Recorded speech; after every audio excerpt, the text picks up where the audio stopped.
Bien, muy buenas noches. Al ser las 6:30 de la tarde, vamos a dar inicio a esta segunda tutoría. Algunos detalles importantes y para los efectos que me interesa mucho motivarles a todos, tanto a los presentes como a los que nos van a ver, preocupado en lo personal por la capacidad de desarrollo y de generación de ideas y de creatividad, mucho que he hablado con varios de ustedes en algún momento. Resulta ser que este servidor, en el poco tiempo que tiene, va a abrir un espacio importante y deseo invitarles a que formen parte. Vamos a crear un club de lectura, un club literario virtual, que se llama Fruiciencia, que es en latín, su significado es disfrutando del conocimiento. El club es gratuito, no hay que pagar, pero sí hay que comprometerse a leer. ¿Y qué vamos a leer? Literatura. El objetivo, un libro al mes de diferentes géneros eh, que les pueda despertar un poco esa pasión por desarrollar, por proponer, por plantear. Y, a ver, vamos a leer en español y en inglés. Los textos en inglés no van a ser tan complejos. Los de español van a ser libros clásicos. Vamos a iniciar con algunos clásicos y iremos viendo qué podemos ir desarrollando. Lo importante acá es que el costo del libro sí lo tienen que costear cada uno de ustedes. Hay un lugar de inscripción. Yo quisiera motivarlos a que todos participen, que no desaprovechen la oportunidad de ser parte de un club literario. Es muy divertido porque hay un intercambio de ideas abierto y es muy enriquecedor cuando una persona comenta que entendió, que le deja el libro, que recibe. Y iremos leyendo paulatinamente. Al mes tendremos 4 sesiones, donde dependiendo de la cantidad de personas, cada uno tendrá una participación. A ver, no es necesario inclusive que si dividimos el libro por momentos, y decimos, en un primer momento hay que haberse leído el capítulo 5, y Juan Alberto dice, vaya, no pude leérmelo y llegué hasta el 3. Bueno, no importa, participa. Pero la idea es que la generación de conocimiento se da en el tanto usted pueda compartirlo con otro. Y ahí se combina su aprendizaje y su experiencia en un mundo creativo. Y eso, créame, que le va a funcionar como un elemento para su desarrollo intelectual, de conocimiento y de intercambio de ideas. ¿Qué es lo que yo busco con esto? Esto lo estoy proponiendo a partir de algunas cosas que he visto en mi pasar por la cátedra. Le pedí la autorización a don Marco Sanabria, al doctor Sanabria. Él está completamente matriculado con este espacio, gracias a Dios. Y bueno, deseo invitarles cordialmente. ¿Qué les parece la idea? Quiero escuchar, por favor. Me parece bien a mí, profe. Muy bien, gracias. Quiero escuchar a más personas. Me gustaría escucharlos a todos. Juan Alberto levantó la mano diciendo que muy bien. De acuerdo, de acuerdo. Muchas gracias por la invitación. Muy amable. Tenemos aquí a Galaxy A20. Hola. Híjole, seré yo. ¿Esa es usted? Sí, correcto. ¿Cómo le va? Muy bien, ¿usted, profesor?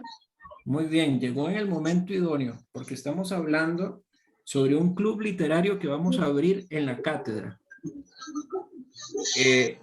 Es un club literario en el cual yo quisiera invitarlos a todos a participar.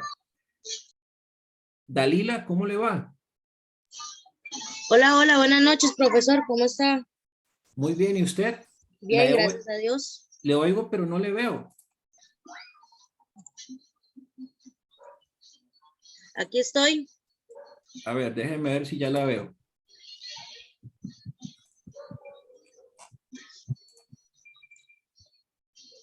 A ver, ahora sí ya la veo. Sí. Bueno, muy bien, bienvenida. Bueno, quiero escuchar, Gracias. Helen. Helen, ¿a usted qué le parece? Perdón, es que no podía conectar el micrófono.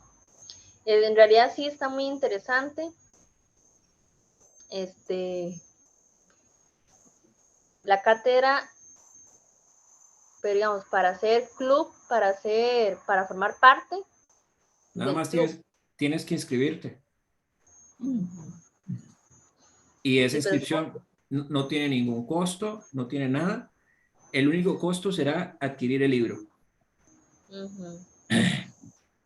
Pero es una gran inversión leer.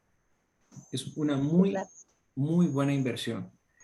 Y esto, si logramos hacerlo bien, que yo espero que así sea, le va a ayudar a usted al momento de escribir, al momento de plantear, de ser más creativa, de enfocar mejor las ideas, de enriquecer su vocabulario de escritura, que eso es muy importante. Y ese es uno de los objetivos que persigue este club. Por eso se llama Fruiciencia, que es disfrutar el conocimiento. Sí, sí me interesaría bastante, la verdad. Bueno, voy a dejar por acá, ahorita les voy a compartir el link de la inscripción para que puedan participar. Aquí hay varios que se están incorporando. Tengo el Galaxy A03 Core.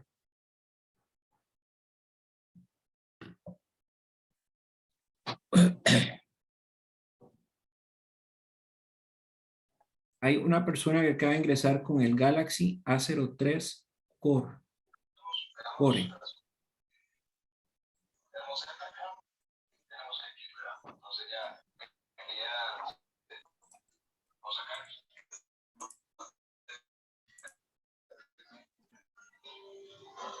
Hola, profe. Hola, ¿qué tal? ¿Quién es usted, perdón? Para identificarla.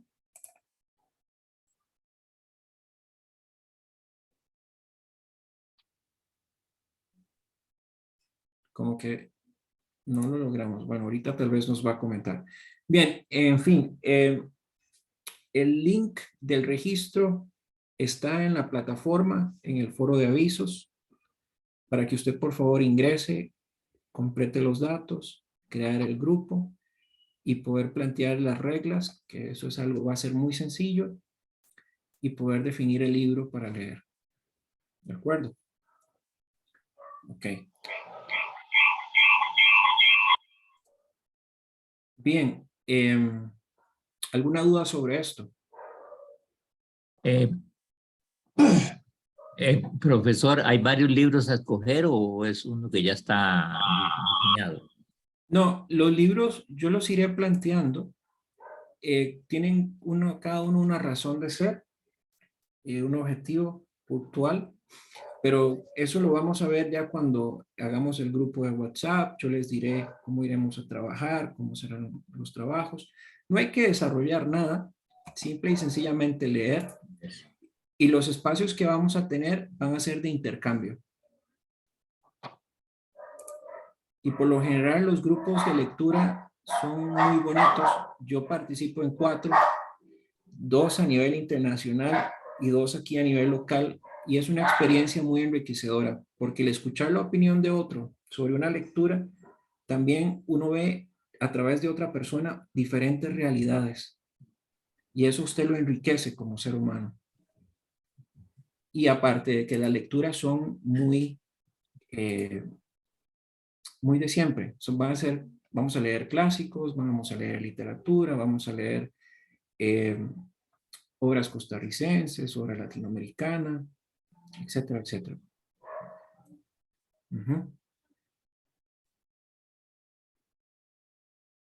¿Algún aporte más?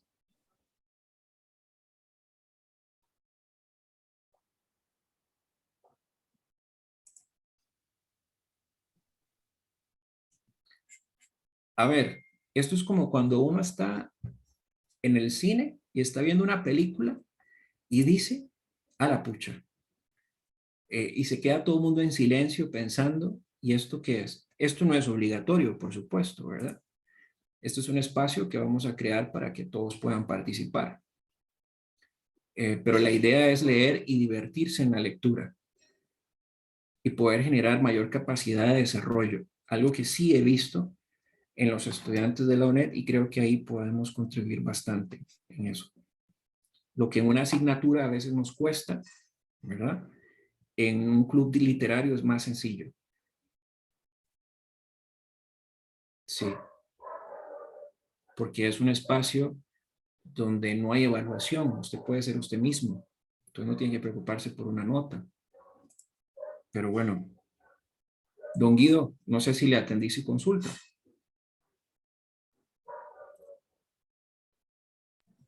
Sí, sí, señor. Sí, sí, está bien. Bueno, ya para entrar en materia, hoy, como les había mencionado en la primera tutoría, cada encuentro que vayamos a tener, les voy a traer un material adicional a la temática que nos compete, que es productividad. Hoy quiero hablarles sobre un tema necesario, bienestar. ¿Qué es bienestar? Vamos a hacer una pregunta. Luz Mari, yo quiero escucharla a usted. ¿Qué es bienestar?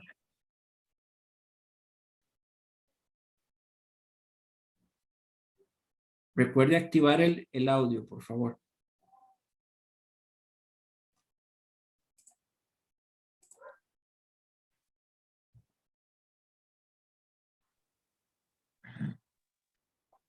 Ahora sí. Listo. Sí, listo. Profe, bienestar, bueno, vamos a ver, pienso en estar bien, sentirse bien en diferentes aspectos Ok. de la vida. Ujú. Sentirse bien en diferentes aspectos de la vida. ¿Y cómo sabe cuando se siente bien?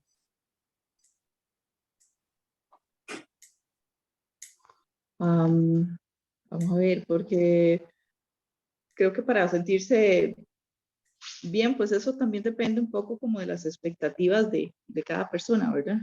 Correcto. O de lo que de lo que cada persona entienda y perciba como su bienestar, ¿verdad? Que puede ser diferente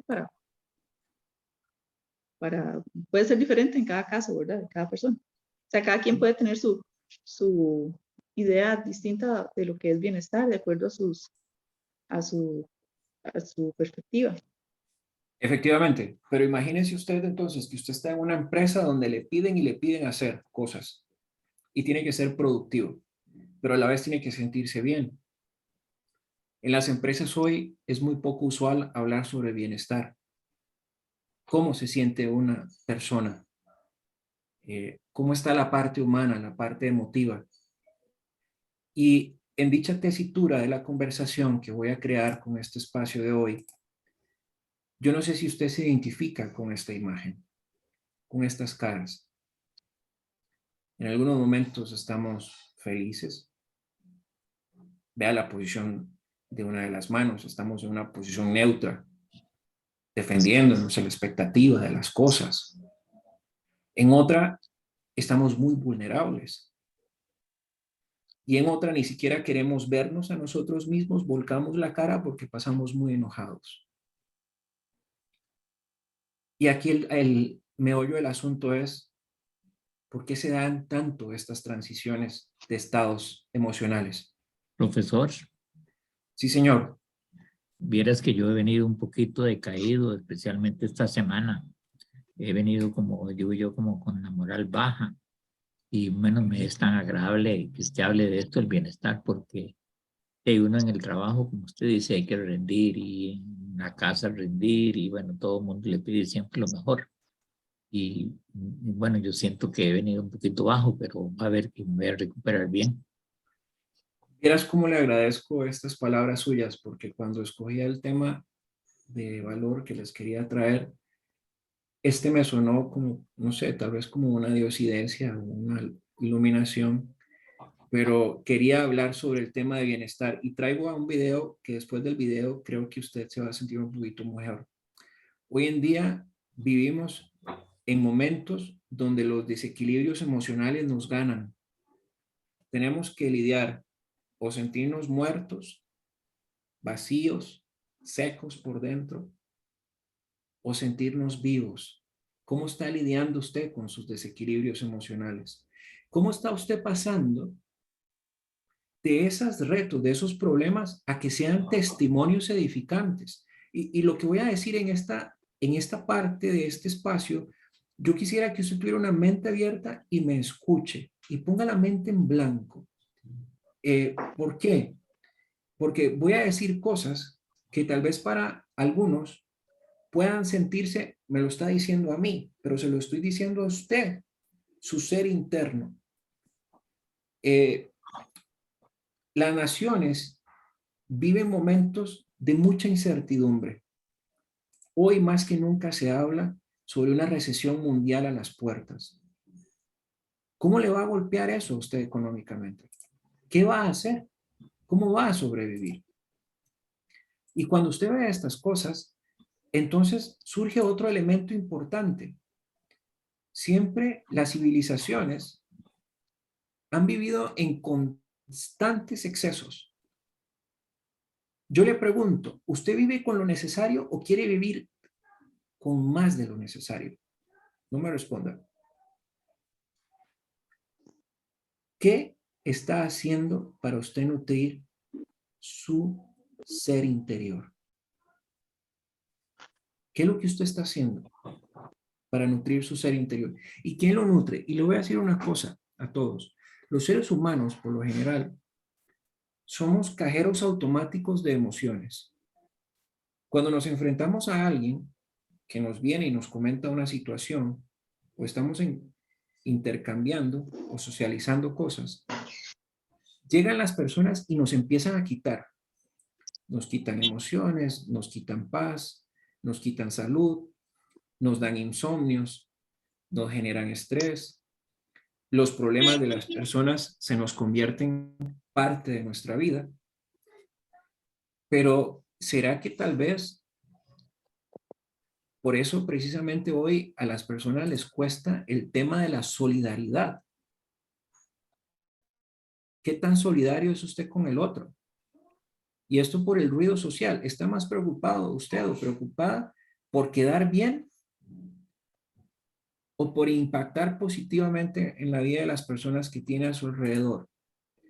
Y otro de los aspectos que le traigo, mucha gente habla del pasado, cuenta historias. El pasado hay que honrarlo, pero ¿hacia dónde va su vida? ¿Hacia dónde se dirige su mundo?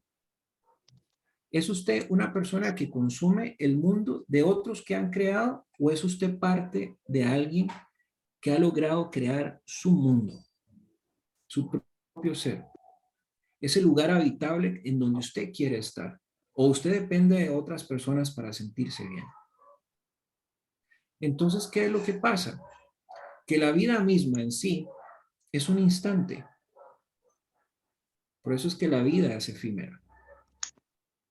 ¿Cómo quiere ser usted recordado o recordada? ¿O no quiere ser recordado o recordada? Picasso siempre decía que el ser humano, por lo general, está más habituado a buscar muchas cosas. Mucho. Pero en sí mismo vivir es una obra maestra. ¿Cómo está viviendo usted su vida hoy? Y finalmente, algo que es importantísimo, de cara al futuro, ¿cómo lo está vislumbrando? ¿Con optimismo? ¿Con esperanza? ¿Con resiliencia? ¿O usted simple y sencillamente es de las personas que se levantan, se duchan, hacen sus quehaceres en su casa y se dirige después al trabajo? ¿Y en qué momento vive, siente ríe, disfruta. O esos aspectos simple y llanamente no son posibles porque las deudas, las condiciones económicas no le permiten sentirse libre. La libertad no tiene precio. Entonces, en ese sentido, gracias, en ese sentido, yo le pregunto, ¿usted está en piloto automático o cómo está viviendo hoy? Entonces, vea qué interesante. El 10 de octubre, yo no sé si usted sabía que se celebró el 10 de octubre en Costa Rica.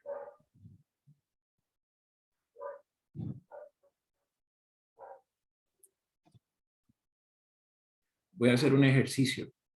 Por un 100 en el proyecto, ¿quién me puede decir en 2 segundos qué se celebró el 10 de octubre? Profesor, se celebró el Día de El la día de la Salud salud Mental. mental. Pero vea cómo reaccionan las personas. Las personas reaccionan cuando hay un premio por delante. Pero es cierto, se celebró el Día de la Salud Mental. Y hay una campaña de la cual yo creo que dice, la salud mental es salud. ¿Y cómo está su salud mental hoy? Pero cuando hablamos de salud mental, yo quisiera contextualizarlo en algo para poder tener un punto de inicio en la conversación. Es un estado donde hay un completo, óigame bien, completo, no dice ni medio, ni un cuarto, ni un décimo, no, un completo bienestar físico, mental y social. Y no solamente se da cuando hay ausencia o presencia de enfermedades. Si su mente no está bien hoy, le va a afectar la forma en cómo usted piensa, en cómo usted siente y cómo actúa. Pero más aún, cómo logre enfrentar los retos de la vida. Pero profesor, ¿qué tiene que ver esto con lo que vamos a ver hoy? Bueno, hoy vamos a seguir hablando de Kaizen, hoy vamos a hablar de innovación en Kaizen y vamos a generar más ideas, pero si una persona no se siente bien, ¿en qué momento usted puede ser creativo o creativa? Le hago un ejercicio muy sencillo y se lo voy a preguntar a Luz Mari, porque ella es como, yo la miro en la cámara y se ve muy seria, muy analítica y muy pensativa, y eso es importante para mí, porque hay gente que hay que preguntarle y tiene mucho que aportar. Luz Mari, ¿cuántas ideas creativas usted genera al día?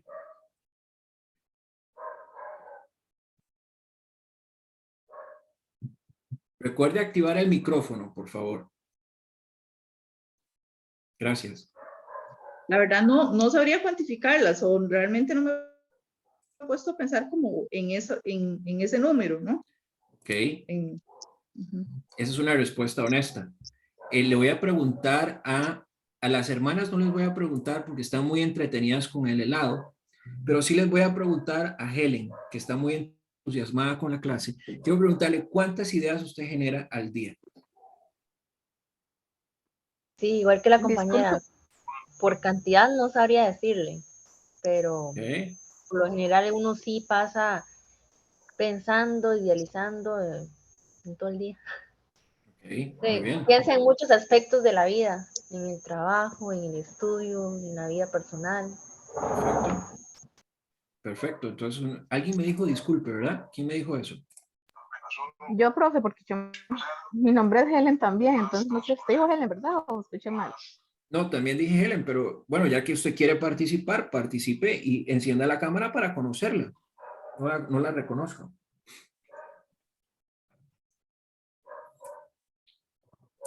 Profe, nosotros tuvimos una reunión el martes. Fue 5. Sí, ya me acuerdo. Pero puede encender la cámara para que todos la conozcamos. Ya recuerdo, Ay, sí. profe, es que se me va como el audio, pero voy a intentar. Sí, cierto, que usted vivía en una locación que no tenía buena recepción. Ya me recuerdo. Bueno, Helen, ¿cuántas ideas usted genera al día? Cuénteme. Ahí está. Muy bien. Ya reconocen a Helen Jiménez. Para quienes no la conocen. La virtualidad, voy a hacer un paréntesis, nos impide vernos. Es más fácil hablar. Vean qué interesante. Es más fácil hablar con la cámara apagada. Pero cuando tenemos que hablar y mirar a los ojos a la persona, aunque sea por medio de una cámara, es más complejo. Y tiende las personas a retraerse y a pensar mejor cómo plantear sus ideas. Les voy a dar un dato, les voy a soplar. Por dicha, esto no es evaluado. Porque si hubiera dicho, bueno, ¿cuántas ideas? Ahí seguro todo el mundo se mete en internet y empieza a buscar. El ser humano genera entre 250 y 3,000 ideas diarias. Desde la forma en cómo se baña, desde la forma en cómo se despierta, desde la forma en cómo pone el primer pie en el suelo, desde el coche, desde la ropa, desde el camino, desde la comida, desde la forma de saludar, a quién no saludar, los mensajes que envía. Todo el día el ser humano en la vida misma es creativo. Pero entonces, si somos creativos, pero mentalmente no nos encontramos bien, hay una cadena de acciones que nos va a repercutir. Y aquí le voy a preguntar otra cosa. ¿Cómo se encuentra usted manejando el estrés? Pero cuando yo hago estas preguntas, la gente dice, bueno, la salud mental es conocido, es importante, pero ¿qué tanta atención le estamos prestando realmente? Y acá viene el particular. ¿Cuál es la realidad de la salud mental en Latinoamérica y luego en Costa Rica? Yo no sé si usted sabe cuál es la situación actual de este tema, pero déjeme comentarle, por favor. Resulta ser que en Latinoamérica, específicamente, hay un informe que se llama el Monitor Global de Salud del 2022. Cada vez más la Organización Mundial de la Salud ha venido incidiendo en la importancia de que las personas se encuentren bien. Luego de la pandemia, el tema se disparó descomunalmente. Este informe recoge a más de 20,000 personas en 34 países, 6 de ellos en Latinoamérica. Y se les pregunta cuáles son las consideraciones en términos de salud que enfrentan sus naciones. Bueno, y básicamente al unísono todos mencionaron que la preocupación mental va en aumento. Por ejemplo, si usted mira el gráfico que usted tiene en la pantalla, Chile es el país en Latinoamérica que posee el porcentaje más alto. 62% considera que la salud mental es un tema que hay que abordarlo. México, aunque es una ciudad muy cosmopolita, mucha incidencia económica, tiene un porcentaje más bajo. A ver, pero al final 15% es un montón. Aunque sea 1%, hay personas de por medio. Vean que los datos son al 5 de julio de el 2022 a agosto 5. Entonces, los datos son muy frescos y vale la pena mencionarlos. El coronavirus sigue siendo una de las principales preocupaciones, quizás la primera. Ha venido mermando, pero la salud mental se convierte en la segunda enfermedad en el orbe, superando al cáncer. Yo no sé si esto usted lo sabía. ¿Quién sabía de esto?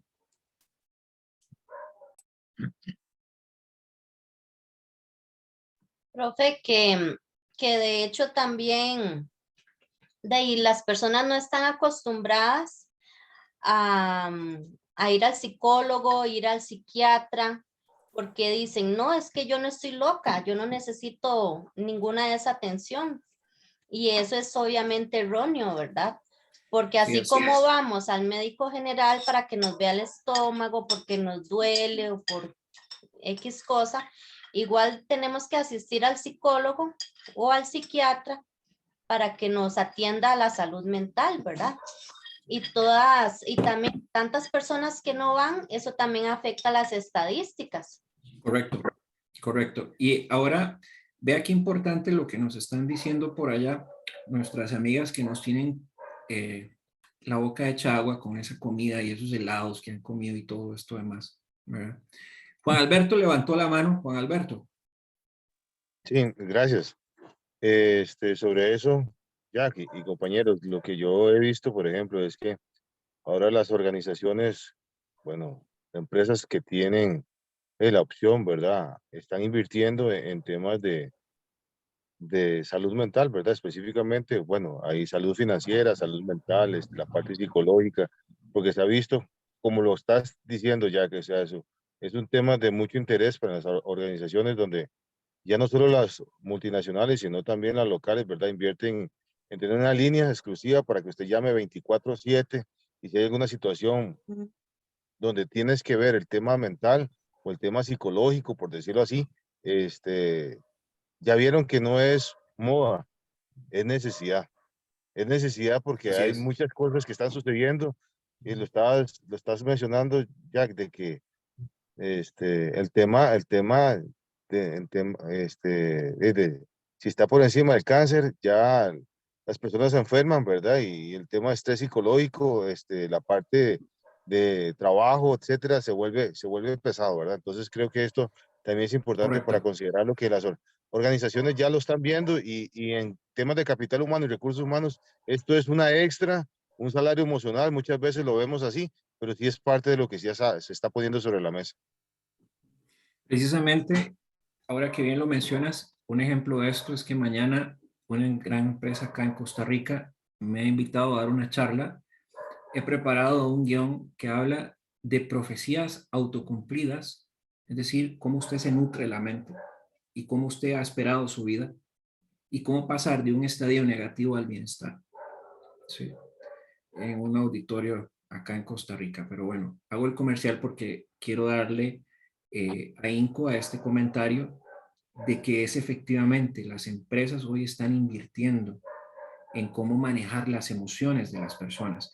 Pero sigamos hablando con datos, porque a mí me gusta hablar con datos. Efectivamente, el 10 de octubre se celebra el Día Mundial de la Salud Mental. Acá en Costa Rica se habla sobre un eslogan o sobre una frase que dice hacer de la salud mental y el bienestar una prioridad para todos. Pero, ¿usted sabe cuáles son la realidad acá en Costa Rica en este tema? Según datos del Ministerio de Salud, acá en nuestro país, reporta más de 2.244 casos de enfermedades mentales y suicidios. Se desagrega como la depresión el principal padecimiento, con 1.390 casos e intentos de suicidio alrededor de 672. Para el 2021 se contabilizaron alrededor de 9.200 casos. Hubo un aumento del 14% con respecto al 2020, donde se registraron 7.860 casos. La salud mental es una realidad. ¿Y cómo uno se da cuenta de que una persona necesita abordar sus problemas? ¿O cómo usted se puede dar cuenta? Yo le voy a dar algunas ideas. Cuando usted se mira al espejo, ¿cómo se siente? Se reconoce. Tenemos una estudiante nueva. Hola, la hija de Luz Mari. Puede saludar si quiere a la clase. Diga hola, hola, bienvenida. Hola. Bienvenida. Entonces, la salud mental es una realidad, pero realmente existe. Si usted no se siente bien, por ejemplo, ve a la hija de Luz Mari, ese abrazo le está transmitiendo, le está generando a ella en este momento algo que se llama dopamina. La dopamina es una de las sustancias más importantes en el cuerpo del ser humano, en el cerebro. Es una hormona que le produce a usted una sensación de bienestar y de felicidad. Cuando esto no se da, hay algo que se empieza a generar que se llama el cortisol. El cortisol es una de las sustancias donde más estrés da. Por ejemplo, a las hermanas Aguilar, yo veo que difícilmente tengan cortisol ahorita, porque se ven muy relajadas, se ven muy contentas y son muy sonrientes. Un día de estos sí tuvimos cortisol. Bueno, pero hoy están con una serotonina y muy alegres. Sí. Y después viene la serotonina, que es esa sustancia que le genera a uno también tranquilidad, bienestar, paz. Pero si usted no tiene estas dos sustancias que son importantísimas, que son la parte de los sentimientos y las emociones y de la afectividad, todo su mundo es como cuando uno ve esas películas que los edificios empiezan a caer, la tierra se abre, los carros se hunden. Es exactamente eso lo que a usted le pasa. Pero déjenme decirle algo, sí se puede salir adelante. Ahora, a mí no me gusta dar recetas mágicas porque yo no creo que existan recetas mágicas. Pero sí le puedo decir dos elementos. ¿Con quién se rodea usted? ¿Cuál es su círculo de influencia más cercano? Y sobre ese círculo de influencia, óigame bien lo que voy a decir, ¿le nutre verdaderamente, sí o no? ¿Le impulsa a ser mejor? Tal vez esto a usted le parezca como una retórica, como una poesía. Pero si usted tiene gente negativa, conflictiva, y usted sigue inmerso en esos círculos, usted va a ser a la postre un reflejo de ello mismo. Pero si usted tiene gente que le hace sentir vivo o viva, que cada fibra de su ser le genera una emoción empática y una alegría, esas son las personas que usted no puede dejar ir de su círculo más cercano. Y esa es una forma de salir adelante. Entonces, ¿qué es la primera pregunta que hay que hacer? ¿Con quién me estoy rodeando? ¿Y cómo me siento con esas personas? Les traigo un video. Espero que les sea de mucho agrado. Y ojalá le preste atención, por favor. Me indican si se escucha. Alguien nada más que me indique que se escucha.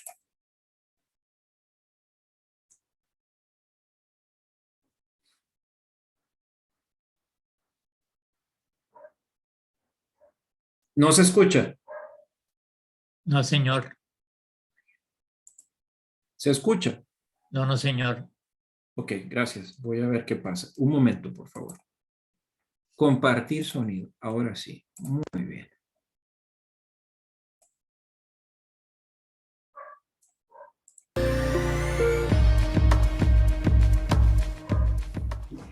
Les voy a contar dos historias, ambas muy personales para mí, y ambas marcaron un hito muy importante en la forma en la que yo empecé a ver la salud.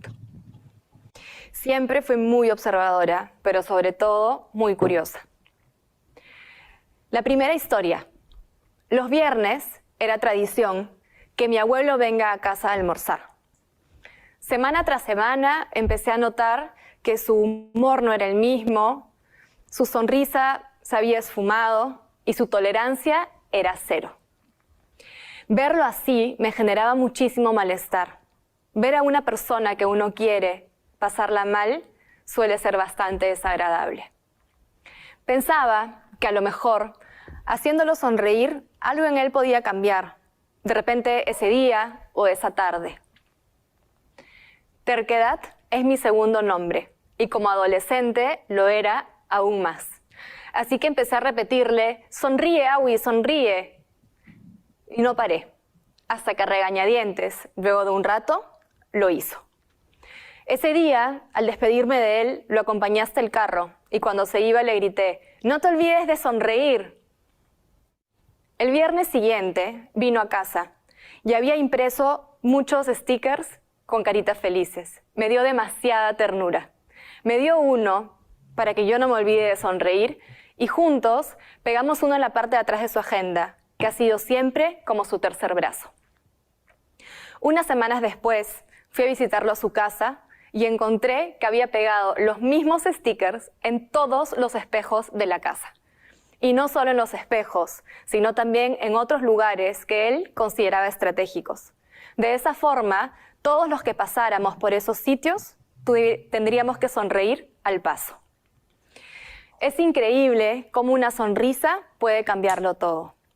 Luego de eso, en mis momentos más difíciles y más oscuros, ha estado él para decirme, sonríe. Y cuánto molesta que te pidan que sonrías cuando no le estás pasando bien. Pero cuánto ayuda después de que lo haces. La segunda historia que les voy a contar ya es en la carrera. Cuando llevamos el curso de cirugía, tenemos que hacer guardias en la emergencia del hospital. Imagínense el movimiento que hay en el hospital que abarca la población del Cono Sur, en la capital de nuestro país. Yo estaba transitando por un momento emocionalmente bastante difícil para mí. Saber que iba a ir esa noche al hospital a pasar la guardia me generaba demasiada ansiedad. El sonido de la ambulancia cada vez que llegaba a la emergencia me generaba desagrado. Y mientras todos mis amigos se peleaban para ver quién suturaba primero, yo solamente podía pensar en el dolor ajeno. De verdad que lo intenté. Los días iban pasando con tranquilidad hasta que viví la guardia más terrible e icónica de mi vida. Nunca voy a olvidar esa madrugada en la que se encontraron las siguientes 4 personas en el tópico de cirugía del hospital. Primer paciente, adulto mayor de 78 años. Viene a la emergencia por una herida por arma de fuego en la pierna derecha. Dice que estaba en su casa, donde vive solo, porque su familia no lo visita hace mucho tiempo. Estaba tranquilo cuando de pronto empezó a escuchar gritos que provenían de la casa del costado. Sabía que era la vecina. No es la primera vez que esto sucede. Y cuando ella grita, su marido grita más fuerte. Este día fue distinto, así que decidió salir y enfrentar al agresor. El resto de la historia es evidente. Está sentado, solo, lo veo muy vulnerable. No tiene familiares que aboguen por él en este momento. Sostiene en una mano fuertemente un pañuelo con sangre para compensar el dolor y en la otra mano veo que tiene un papel con un teléfono que debe ser de algún familiar. Me doy cuenta que tiene muy pocas monedas y estoy segura que no van a alcanzar para poder pagar los medicamentos.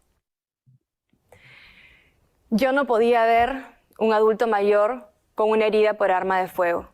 Solo veía a un anciano vulnerable, en estado de abandono y viviendo al costado de una familia donde la violencia doméstica era pan del día a día. Segundo paciente, adulto de aproximadamente 40 años, llega en estado etílico al hospital, quejándose de dolor abdominal en la parte inferior derecha. En los momentos en los que no gritaba de dolor, aprovechaba para voltear y hacer chistes de índole sexual al personal femenino de turno. Me siento demasiado incómoda. Cada vez que nos piden que lo examinemos y levantamos la sábana, el olor a alcohol y a sudor me genera demasiadas náuseas. Yo no podía ver una apendicitis. Yo veía una persona de sexo masculino, machista, que de acuerdo a su historia tenía evidentes problemas de alcoholismo. ¿Le habrían hecho en algún momento un diagnóstico? ¿Habría ya recibido algún tratamiento? Mi mayor pregunta era, ¿habría hecho daño a alguien, a una mujer, a un niño, una niña o alguna persona vulnerable en algún momento de su vida? Tercera paciente, mujer de aproximadamente 23 años. Acude a la emergencia con una herida en el mentón. Nos cuenta que ha estado tomando con sus amigos, que su pareja, que ya le ha pegado anteriormente, le ha sido infiel de nuevo. Mientras chilla de dolor, nos va expresando también todos sus traumas de vida. Abuso sexual en la infancia, invalidación por parte de la madre, intentos de suicidio en el pasado, violencia por parte de la pareja y ganas de morir en el presente. No puedo dejar de mirar el mentón abierto como una fruta reventada. De manera constante estira los brazos, trata de buscarnos para agarrarnos, pero nos alejamos de las manos ensangrentadas. En el fondo, lo único que está buscando es contención de alguno de nosotros. Los tatuajes que tiene a lo largo del cuerpo nos van contando parte de su historia. Yo no podía ver un mentón para suturar por planos. Ustedes ya se imaginarán lo único que podía ver yo. Cuarta paciente, puérpera de algunas semanas, viene al hospital cargando a su bebé. Con dificultad para andar, tenía la herida de la cesárea abierta e infectada. Tiene muchas dificultades para comunicarse con nosotros. Nos damos cuenta que es sordomuda. Ha venido sola, así que tenemos que turnarnos para poder cargar al bebé mientras otros la van curando. En ese momento me doy cuenta que todo lo que veo está cada vez más borroso. Siento la nuca caliente, cada vez siento menos los pies. Tengo un sonido agudo que me está perturbando. Y de pronto una amiga me dice, Yael, pareces un papel. Ese día, después de la guardia, lo único en lo que podía pensar era en que el problema físico de esas 4 personas que se encontraron en el tópico esa noche ya estaba resuelto. Pero la salud mental de ellos seguía en riesgo. ¿Quién iba a velar por ellos llegando a casa? ¿Quién iba a encargarse de que su estado de ánimo sea estable, de que sus sonrisas no desaparezcan? ¿Quién se iba a encargar de pegar los stickers en los espejos de esas personas? ¿Sería alguno de ellos esa una persona en 33.000 que tiene acceso a una cita con un psiquiatra? Porque sí, solo tenemos 1.196 psiquiatras en nuestro Perú. Mi nombre es Yael Valdés Querol. Soy mamá de 2, soy médica cirujana general con especialidad en psiquiatría. Soy terapeuta dialéctica conductual, sexóloga clínica y sobre todo activista en salud mental. Soy lo que ya mencioné, pero sobre todo esto soy un ser humano con emociones como todos los demás. Estoy convencida de que el concepto de salud debe continuar siendo desmembrado. Y no me voy a cansar de repetirles las veces que sean necesarias que la salud mental es una parte importante de esta. Siento la necesidad de repetirles una y otra vez y de visibilizar como parte de mi misión de vida que los problemas de salud mental existen. Y estoy dispuesta a hacer lo que sea necesario para lograrlo. Y sí, soy una de las 1.196 psiquiatras en un país de casi 33 millones de habitantes. Un país cuya coyuntura política no da tregua y un país que está entre los más afectados por la pandemia del COVID-19. Hasta antes de la pandemia, la prevalencia de trastornos de salud mental en el Perú era de 33.7% y 8 de cada 10 peruanos que necesitaban la atención no la recibían.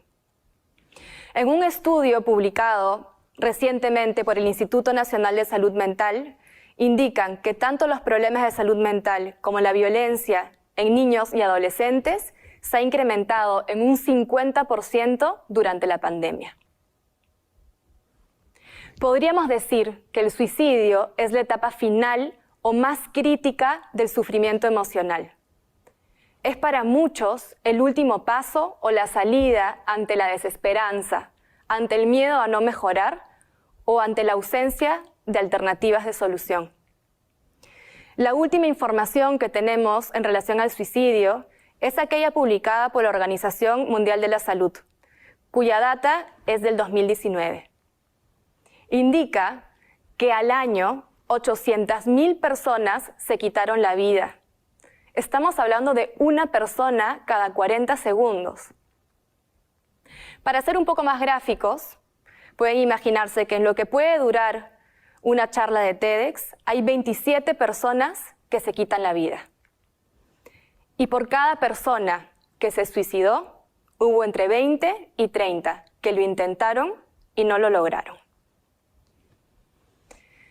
Entre los 15 y 29 años, el suicidio es la tercera causa de muerte en mujeres y la cuarta causa de muerte en varones, luego de accidentes de tránsito, tuberculosis y violencia interpersonal.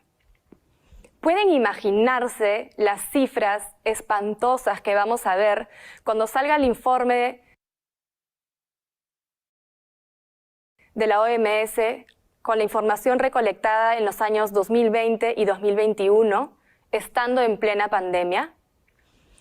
El encierro, la pérdida de trabajo, la ausencia de contacto físico, la tristeza y el miedo ha sido lo que más hemos vivido y consumido en estos últimos 2 años. Y estoy segura que esto solo va a hacer que las cifras sean aún más alarmantes. Hay una pandemia que no estamos viendo, y esa pandemia es la de la salud mental. ¿Se acuerdan de esa guardia, de esa terrible e icónica guardia que viví? Les cuento, me terminé desmayando. Luego de eso, mis papás no tomaron mucho tiempo en mandarme al psicólogo. Con el psicólogo llegó la derivación al psiquiatra. Me diagnosticaron de depresión, trauma y una fobia en la que tuve que trabajar muchísimo para poder terminar la carrera. Tengo la suerte de que he crecido en una familia en la que la salud mental es tan importante como la salud física y donde un cuerpo sano es igual de importante que una mente sana. Pero lo que yo llamo suerte no debería de ser llamado suerte. La salud mental es un derecho y el acceso a ella debería ser universal e igualitario para todos y todas. Como seres humanos tenemos la responsabilidad de construir una sociedad donde la salud sea evaluada y tomada en cuenta de forma integral y donde nosotros y las generaciones siguientes podamos expresar nuestro malestar emocional de la misma forma en la que manifestamos nuestros malestares físicos. Son ustedes los que van a tener que pegar los stickers de la gente que quieren cuando no se sientan bien. Son ustedes los que van a tener que estar alertas a cuando la sonrisa de esas personas se esfume. Y son ustedes los que a partir de hoy no pueden olvidar lo siguiente. La salud mental es salud.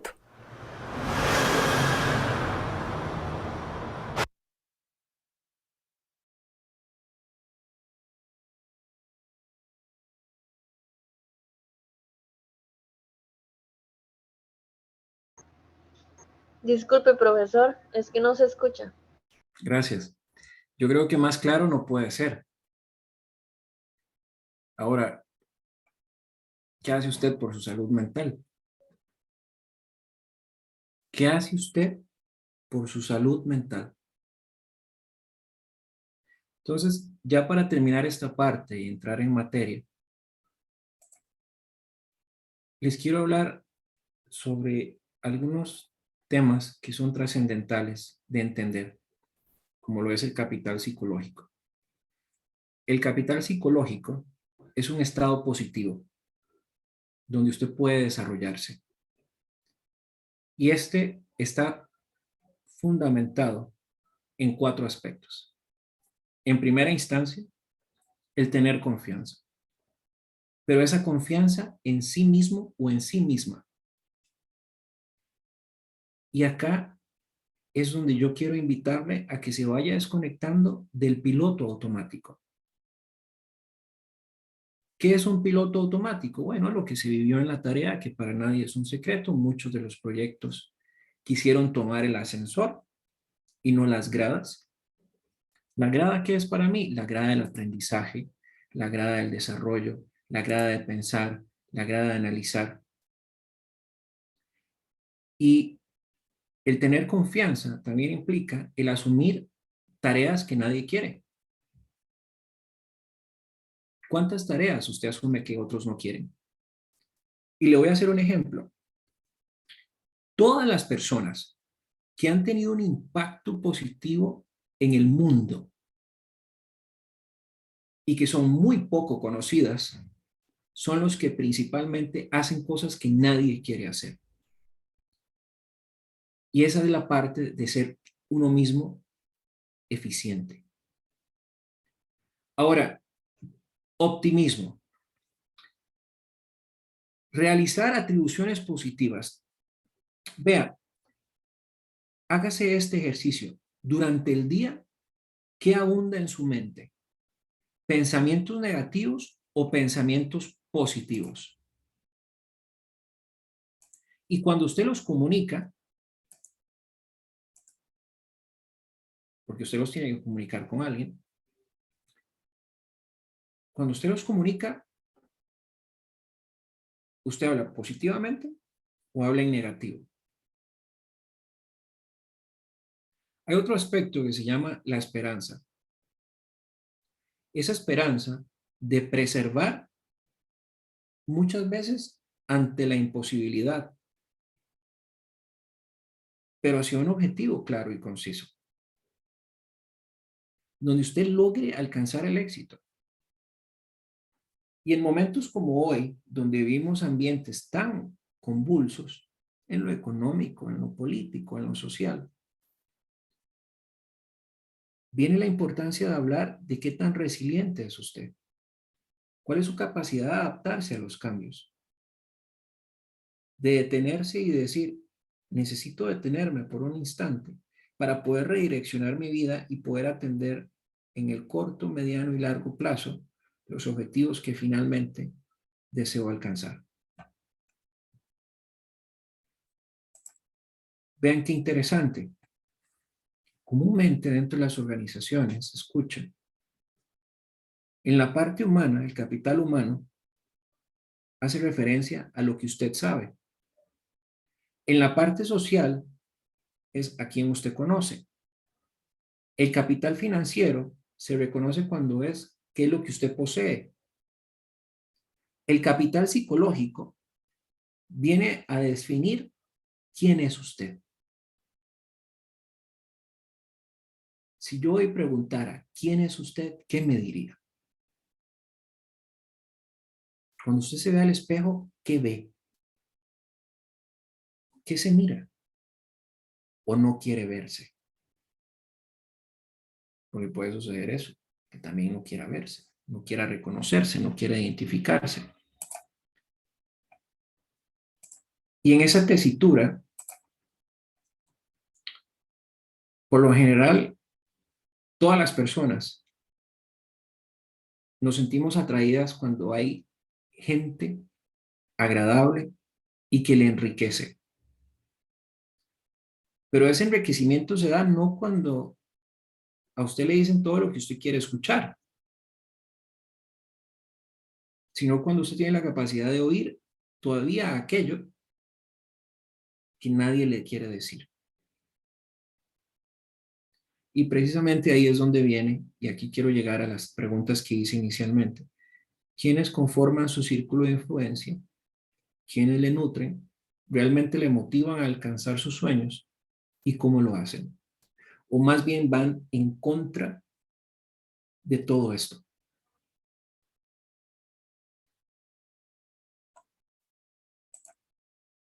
Y ya con eso vamos a entrar en materia. Quisiera tomar un espacio de 5 minutos para poder escuchar opiniones sobre esto que hemos hablado, que es hoy una realidad que es trascendental. Si me tomé el tiempo de hablarlo, es que va muy ligado con lo que abordaremos a continuación, y es el tema de la productividad. Pero en la productividad dentro de una organización hay personas, hay seres humanos que piensan, que sienten, que necesitan, que tienen deseos, que tienen esperanzas. ¿Y cómo realmente lo están haciendo? Entonces quiero escucharles. Profe, yo quiero compartir lo que me está pasando ahorita. Esta semana empecé un nuevo trabajo. Estoy en la unidad de atención y protección a la víctima en el Poder Judicial. Vaya. Y es un edificio de 3 pisos. Y somos aproximadamente como 60, 70 personas. Pero el ambiente organizacional, el clima organizacional me tiene sorprendida. La gente es muy unida, se atienden personas víctimas, ¿verdad? De violencia doméstica, violaciones, casos difíciles. Entonces, 2 veces a la semana, en la hora del almuerzo, están jugando bingo. Únicamente en la hora del almuerzo, ¿verdad? Entonces ya ahí el ambiente, se te olvida todo lo que pasó en la mañana, por ejemplo. Luego ahora ya están organizando todas las actividades para diciembre, que incluyen posadas, almuerzo navideño, botitas navideñas. Entonces eso me tiene sorprendida porque eso no se ve en toda institución. Y el que todo mundo sea amable, se quiera, se salude, no sé, me tiene anonadada y tengo una semana estar ahí. Bueno, creo que debe sentirse muy dichosa por la oportunidad que Dios le da de estar en un lugar así, realmente. A ver, consideren este tema de valor. Yo quiero saber, porque realmente estos temas comúnmente no se hablan. Se dan por sentado, se dan por valorado. Pero cuando usted empieza a profundizar, que esto es apenas una pincelada, apenas un do en el piano, ni siquiera hemos llegado a re, apenas un do, usted se da cuenta del poco interés que existe por hablar de quién es uno, cómo me siento, cómo me estoy desempeñando. Pero de igual forma, estamos más preocupados por el fin de mes, por todo lo que hay que pagar, por todo lo que hay que cancelar, por atender las responsabilidades, aquí y tal. Pero ¿en qué momento se están preocupando por ustedes? Y si me estoy tomando el tiempo para explicar esto, que no está dentro de la currícula de la asignatura, pero es trascendental que ustedes entiendan que la productividad no es un ser humano visto como una máquina, sino es un ser humano que necesita, siente, requiere apoyo. No solamente su salario, no solamente el logro de una meta, no solamente el estar cambiando. ¿Cómo cambiar si se vive en entornos tan tóxicos o la persona está imbuida en momentos muy difíciles?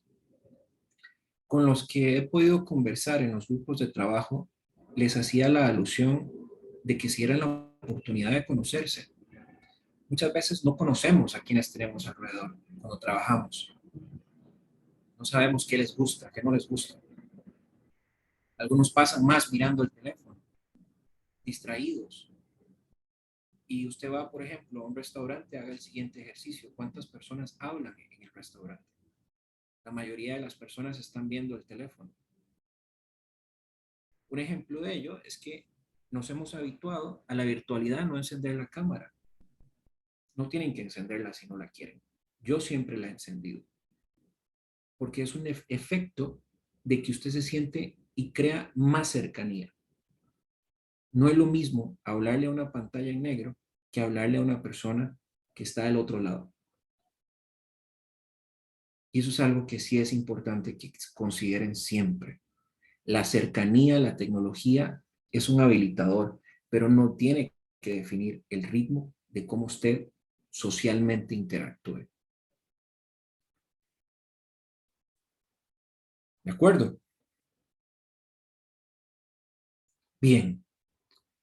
Bueno, deben de estar ansiosos por ver la materia de hoy. Y vamos a empezar. La agenda, pues acá la tienen, es la misma que está en la orientación y vamos a empezar. Kaizen en función de la innovación. A ver, ¿quién está por acá? Existen 2 enfoques para progresar, siempre.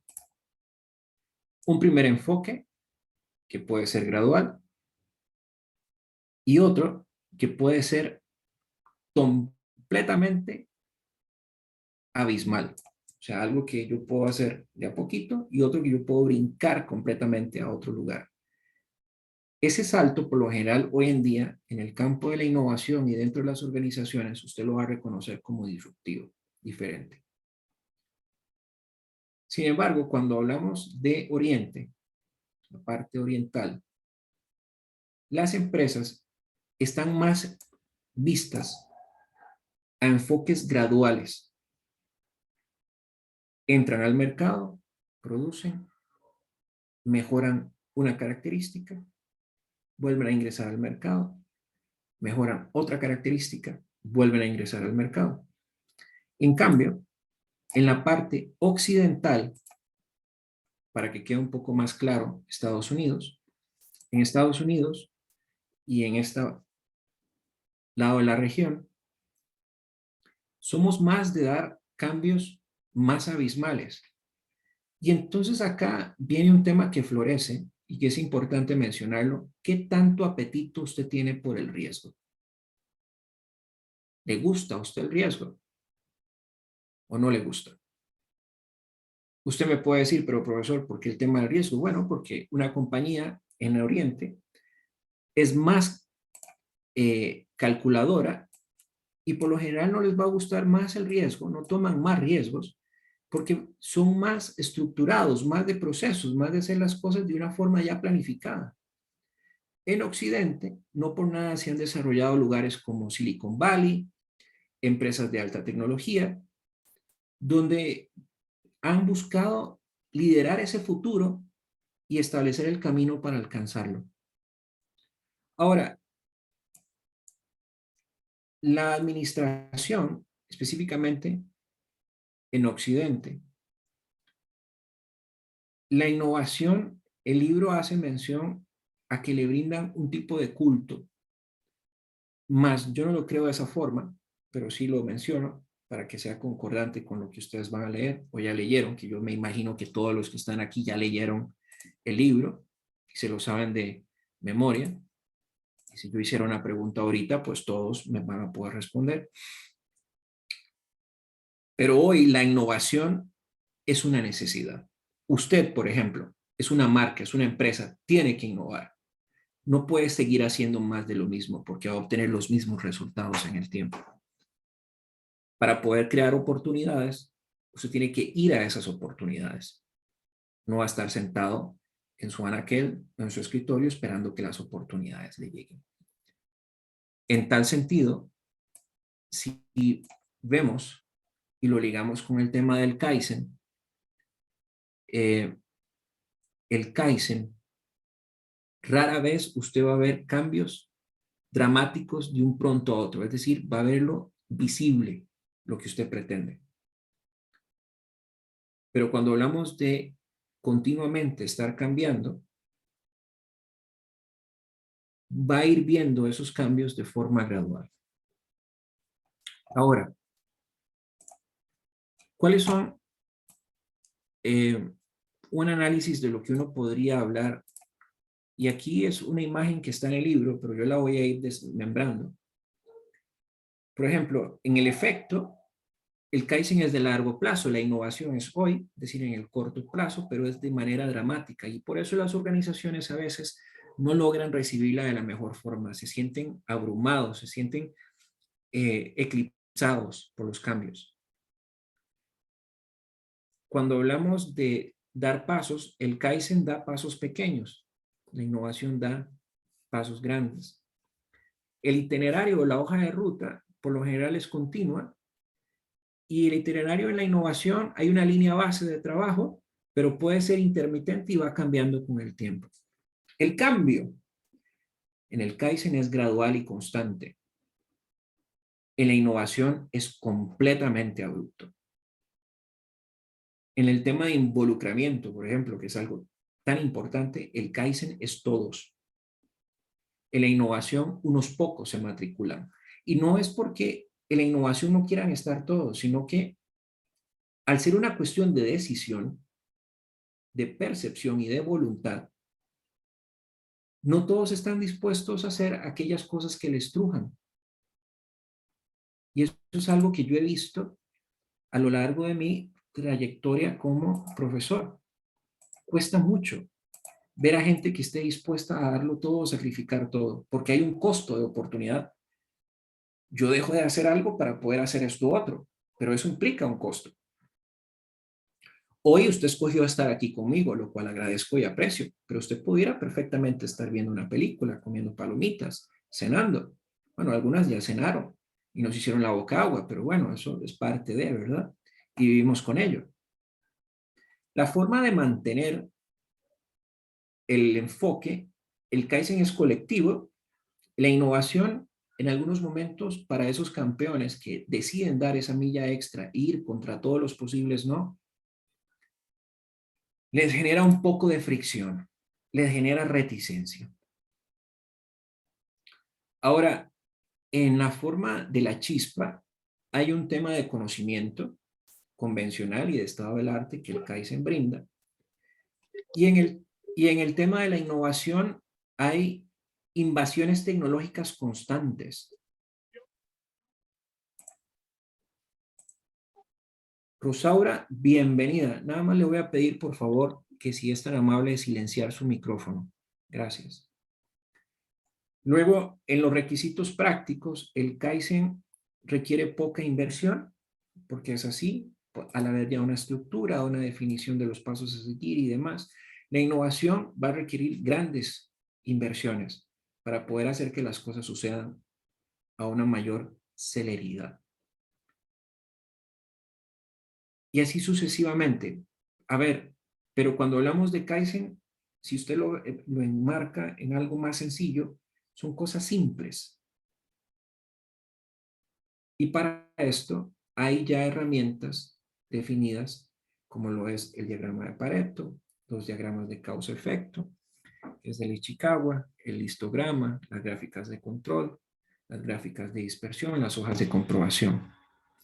La innovación que requiere de usted, cambio de mentalidad, dejar de habitar en el pasado, ir hacia ese futuro que a veces a algunos les da miedo trascender, de la mano de la tecnología. Ahora bien, cuando hablamos sobre Kaizen e innovación, ven qué interesante lo que le voy a plantear. La estrategia siempre va a estar dirigida al mejoramiento. En Kaizen todo siempre tiene que suponer que se parte de la premisa a una mayor satisfacción del cliente. Kaizen no es normativa. Porque la normativa o los estándares van a ser por lo general de corte provisional. Sin embargo, esos escalones tienen que irse dando paso a paso. ¿En qué puede adaptarse una filosofía de Kaizen? A un crecimiento lento, constante, pero el avance es muy poco. Y usted tiene que tener claro que ahí va a ir generando centímetro a centímetro. En cambio, la innovación salta exponencialmente. Pero por eso dentro de las organizaciones se habla de innovación y Kaizen, que un proceso complemente a otro. La innovación y Kaizen como proceso. Bueno, aquí cuando hablamos de innovación, el libro lo presenta así, hay una parte que yo voy a complementar ahorita. Hablamos de ciencia y tecnología. Ciencia lo quisiera que también lo enmarcáramos no como aquellos que hablan de bata blanca, sino ni que tienen que ir a la nube o a la luna, que tienen que subir a un cohete, sino hablar de investigación. Pero también hay que poner la palabra desarrollo. Usted investiga, desarrolla e innova. Pero vea que el Kaizen y la innovación se encuentran algo en un proceso que es muy común, en el diseño de las cosas. Ahí hay un proceso de convergencia. Entonces usted diseña, gestiona una producción y llega al mercado. Y recordemos que el Kaizen pues habla sobre la mejora continua. Ahora, otra perspectiva del Kaizen versus la innovación. La innovación requiere creatividad. Por eso hacía la pregunta, ¿cuántas decisiones o ideas le nacen? Ya le dije unos datos, según una publicación de la Universidad de Harvard. En la innovación hay creatividad en organizaciones psicológicamente seguras, pero para que haya organizaciones psicológicamente seguras, tienen que haber personas psicológicamente saludables. El ejemplo que nos daba ahora la compañera Aguilar. ¿Qué pasa? Yo llego a una organización donde hacen bingo, donde todos se saludan, donde esto parece como Walt Disney, ¿verdad? El momento de la felicidad.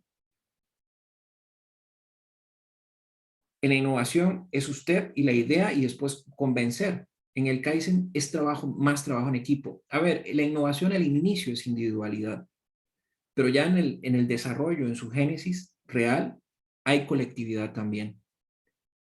La innovación está enfocada a temas específicos, el Kaizen al todo de la organización, la innovación a aquellos aspectos que se van dejando, el Kaizen como se camina centímetro a centímetro, se ven más los detalles. Hay una disonancia acá que yo no estoy de acuerdo, pero bueno, el libro lo plantea así, lo voy a respetar. ¿La innovación está orientada a la tecnología? Sí y no, porque no puede haber tecnología sin personas. El Kaizen es más a las personas, pero las personas también usan tecnología. Entonces digamos que hay un matrimonio natural. Ahora, al final del día, ¿qué quiero llegar con esto? Una u otra. Considere qué es lo que usted espera de ese futuro. Espera un proceso gradual, productivo, de desarrollo sistemático, Kaizen.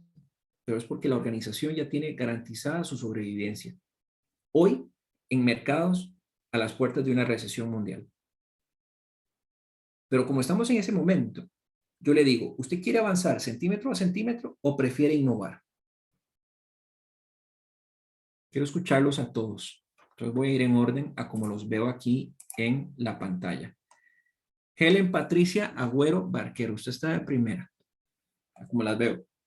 Entonces, ¿qué prefiere usted? ¿Innovar o Kaizen? ¿Y por qué una u otra? Innovar. ¿Por qué? ¿Qué te diré? Y no sé, siempre hay que crear y tener su propio diseño, hacer algo diferente. Okay. Entonces se va más por la innovación, para hacer algo diferente, pero es algo diferente pensando en qué. En mejorar lo que ya existe. ¿Y qué es lo que ya existe? Y por lo general todas las empresas tienen bueno, como lo habló la compañera Aguilar, o sea, ninguna empresa hace cosas como esas. Entonces, en tratar de innovar, o sea, de que se vuelva más como una convivencia de una organización, no que se vea como un trabajo, como una obligación. Muy bien. Pero aquí viene el tema. Imagínese que usted dice innovar y está muy bien, porque usted ve que hay una necesidad de adaptarse a un cambio tan fuerte como lo que viene ahorita, ¿verdad? Pero habla sobre la empresa y la empresa son las personas. Sí, es que más que todo sería como entonces como para la parte administrativa, o sea, los patronos, por ejemplo, deberían, o sea, yo siendo como, no sé, ya a otro nivel, un gerente o así, entonces me enfocaría en innovar, en que la organización, las personas que trabajan en esa empresa se sientan bien. Ahora voy a retomar esta pregunta y le voy a ampliar un poquito más su participación. Don Guido, ¿qué prefiere usted, innovar o Kaizen? A mí me ha gustado mucho la filosofía de Kaizen y vieras, profe, que yo lo comparo con lo de Porter, con lo de Michael Porter. Muy bien. Era un libro que uno lo buscaba para leerlo y se lo recetaban por todo lado, y veo que Kaizen es como... Ser competitivo se llama el libro. Sí, a mí me ha gustado mucho. Muy bien, pero Porter también habla sobre economía de la innovación para sobrevivir en mercados emergentes. No sé si recordará. Sí, eso yo, bueno, le contaba que yo los voy como comparando. Y, bueno, en los tiempos, digámosle antes que yo leí algo y entonces todo el mundo recomendaba lo de Porter. Y ahora, gracias a Dios, tuve la suerte de ver lo de Kaizen y estoy muy sorprendido. Incluso hay un programilla de unos mecánicos que arreglan carros viejos que los pasan por tele. Y ahí Correcto. empezaron a hablar de Kaizen y todo eso, que era mejoramiento, que era, bueno, todo lo de Kaizen. Y yo estaba, digamos, muy compenetrado en ese programa. Muy bien. La señorita Aguilar, por favor. Profe, por ejemplo, como usted lo mencionaba, de que estamos ante las puertas de una recesión económica, desde ese punto de vista, y por ejemplo, siendo una empresa encargada de vender, qué sé yo, vender autos, entonces ahí tenemos que innovar, ver cómo hacemos para enfrentar esa recesión que se viene o que ya está en el momento, ¿verdad? Pero también me gusta la parte Kaizen porque lo que pasa es que Kaizen yo lo veo que va como muy lento, pero me gusta porque se enfoca en el personal, en las personas, entonces depende también de la empresa en que esté trabajando o tenga o... Les voy a comentar que hoy a ese comentario que usted hace es muy valioso porque a hoy el concepto de innovación no hay un solo consenso sobre lo que significa innovación. Puede significar tanto como usted quiera dentro de la misma organización. Y hay 18 tipos de innovación hoy escritos y publicados en el campo de la ciencia. Y hay una que se llama innovación social o innovación transformacional y esa habla mucho sobre las personas. Pero como fue escrito el libro en el momento, todavía no lo contemplaba, pero sí es importante mencionarlo que el concepto de innovación ha tenido una evolución importante. La otra, hermana Aguilar. A mí me gusta más el Kaizen. Okay. Me parece que es mejor como, bueno, me gusta esa parte de esa, no sé si es esa filosofía del mejoramiento continuo de la vida, el trabajo, lo social, mental, ¿verdad? Que es como todo un conjunto. Holístico. Sí, es como holístico y para tener, digamos, calidad también de vida. Exacto. Y ahí vas a tener mayor productividad y mayor incidencia. De alguna forma u otra. En cambio, la innovación en Occidente es más abrupta, más volátil, pero es necesaria para trascender. Juan Alberto.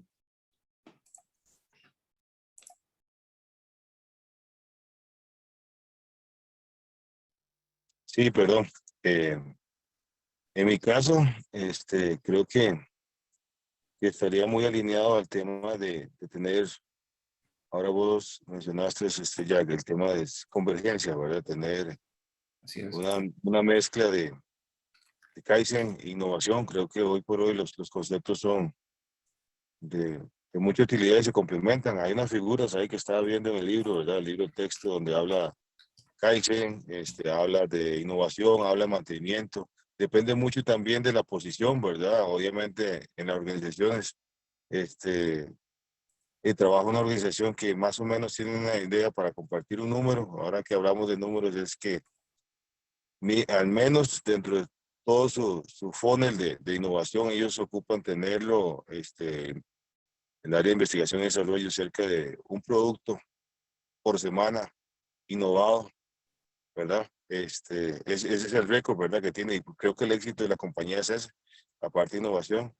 Y detrás de eso va la parte de mejora, ¿verdad? Mejora continua, que el proceso sea más eficiente, que tenga esto, manejar y lo complementa mucho con la gente, ¿verdad? Porque ocupamos que el cliente, ¿verdad? Te pide su servicio.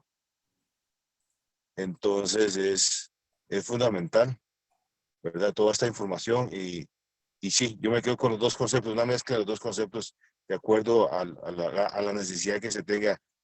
Y creo que aquí viene el tema de ser muy situacional, ¿verdad? ¿Cuál va a Exacto. influir más de acuerdo al momento que estés? Ya creo que, compañeros, que es eso muy Exactamente. dinámico. Esto es muy dinámico. Y Así creo que las es. gráficas así lo expresaban, ¿verdad? De acuerdo, tenés que dar espacios, se mueve, mantengo, sigo, si esto funciona y así avanzando. Y compartir, Correcto. ¿verdad? ¿Verdad? Así es. Correcto. El aporte que hace Juan Alberto es fundamental y el libro lo menciona y lo van a leer. Dependiendo del estado situacional, Juan Alberto lo pone en un contexto, yo le agrego la parte cultural, de dónde vienen las personas, quiénes son los que conforman la organización, cómo han sido los procesos de reclutamiento, por ejemplo, qué tipo de personal se está contratando, y así sucesivamente, ¿verdad? Entonces, casarse con una y otra, cuidado, pero las dos son válidas. Eh, Nada más que tengan presente que una incide más rápido que la otra. Y para los tomadores de decisión hoy, la necesidad de incidir más pronto es fundamental para poder darle sostenibilidad de vida a una organización. Vamos a continuar por acá. Luz Mari.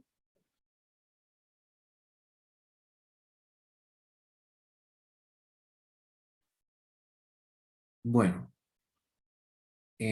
a los que tienen la pantalla apagada, yo sé que algunos es por temas de conectividad además, a los otros no sé por qué, pero vamos a continuar. Entonces, las percepciones de Occidente y la parte oriental con respecto al tema del producto es un tema que sí es meritorio hablarlo. ¿Por qué? A ver, las percepciones occidentales en el tema de la tecnología es que se necesita mucha tecnología. Eso es mentira. Pero el libro lo plantea y lo vamos a respetar. El mismo fue planteado en el 2001, hoy estamos en el 2020. El nivel de tecnología, yo le agregaría, y el nivel de conocimiento de las personas. Ese recurso que es ilimitado, lo que les comentaba en la primera tutoría. Si usted tiene una persona muy capacitada que ha vivido diferentes transiciones dentro de una organización, hay un conocimiento y un bagaje y una experiencia que muy pocas veces es tomada en cuenta en términos de productividad. Se cree que trayendo las últimas máquinas se van a solucionar otros procesos, pero olvidamos también que la máquina es controlada por personas. Ahora, el nivel de celeridad que usted pueda tener un nuevo producto va a depender de la capacidad de que tenga procesos rápidos, cortos y con bajo costo y a una respuesta muy alta. Y esa respuesta muy alta, por eso se habla de innovación, sobre la innovación de tipo de proceso. Cómo usted está constantemente cambiando la forma de hacer las cosas. En cambio, en el Kaizen, al ser tan estructurado, usted va haciendo los cambios muy milimétricamente, pensando que el mercado se va a mantener lineal. Las necesidades de las personas se mantienen lineales y eso no es cierto. Cambian todos los días. Pero acá viene un tema. ¿Usted cambia con el ritmo de los tiempos o se mantiene constante? Porque usted es parte de una empresa. La empresa, al ser usted parte de la empresa, forma parte de la cultura. Sus actitudes y sus comportamientos son lo que van a delimitar la rapidez, la eficiencia y la calidad con que usted vaya a hacer las cosas y una serie de otros elementos. Vamos a hablar sobre el control total de la calidad. Bueno, la primera preocupación en tema calidad son las personas. Pero, ¿qué tipo de personas? En el Kaizen y el control total de la calidad, recuerde que Kaizen enfocado al cliente, al consumidor. Pero yo quisiera dejarle a usted hoy, con la parte introductoria que vimos, ese control total de calidad enfocada a la gente que conforma la organización. No solamente a los procesos. Le voy a dejar una idea. Qué interesante sería que usted haga una auditoría sobre el bienestar emocional de las personas. Es muy poco, esto no es conocido en Costa Rica. Eso es un tema que yo vengo acuñando y escribiendo sobre ello bastante. Y es una realidad. Ahora, si usted quiere crear calidad, tiene que crear conciencia y bienestar en las personas. Porque ¿cómo va a tener calidad si las personas que inciden en ese desarrollo están totalmente desmotivadas? Al final del día hay estudios que dicen, bueno, las personas se quedan en el trabajo por necesidad, pero no por disfrute. Imagínense que usted tenga personas que se queden por disfrute. Su productividad sería por los cielos, porque prácticamente donde trabajan sería un lugar favorito de estar. Ciclo de la solución de problemas. A ver, a mí me ha gustado porque es muy sencillo. A mí me gustan las cosas simples. Primero, usted tiene que tener un plan. Ese plan parte de un qué. Cuando una persona tiene un problema y la escucha, al final dice muchas cosas. Entonces, tratamos de pegarle curitas a las situaciones. Curitas. Es como cuando hay un techo y hay una gotera.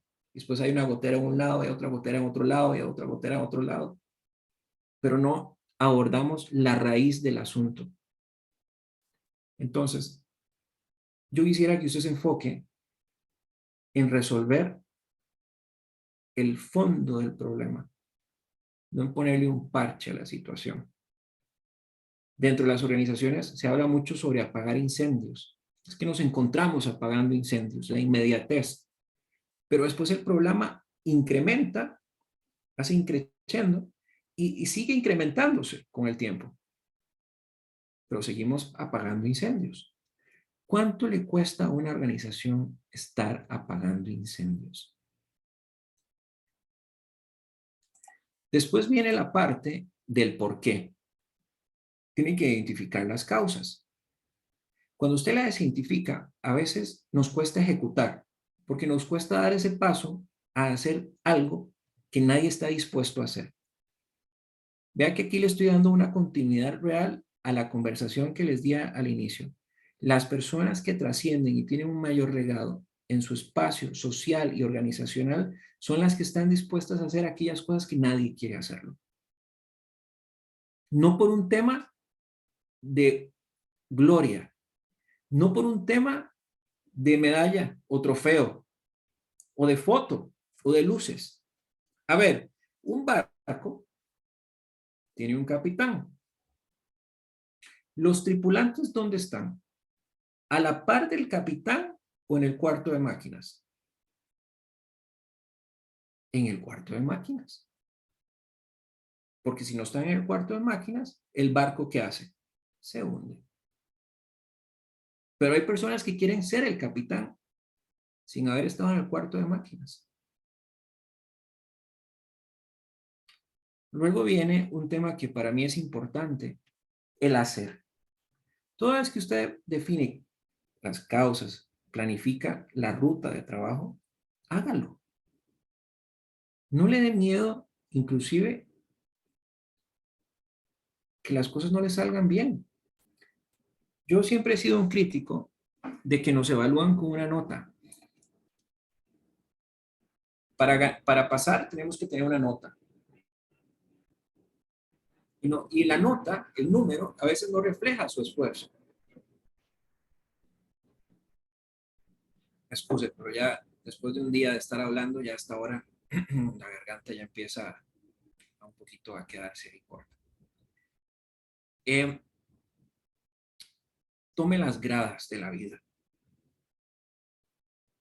De que no me saco un 100, me saco un 70, ese 70 es su 100. En la otra asignatura, ¿qué hice mal o qué aprendí que debía haber hecho mejor? Y esa es la parte de confirmar el resultado. ¿Cómo usted aprende de las cosas de la vida? Y así las organizaciones también hay un tema que es muy fascinante, se llama cómo una organización aprende. Pero cuando hablamos de organización es cómo la persona aprende. Aprende a ser un loro. Y lo voy a decir por qué loro. Porque hay personas que son muy buenas para repetir lo que otro ya dijo. Mas no de decir lo que piensa y siente y razona. Ojo ahí. ¿Alguna duda hasta el momento? ¿Ha estado claro? Vamos, No le escuché bien, don Guido, perdone. vamos bien, profe, siento. Muchas gracias. Si alguien tiene alguna duda, por favor lo menciona. Aquí no hay preguntas que no sean válidas. Todas las preguntas para mí siempre son válidas y necesarias.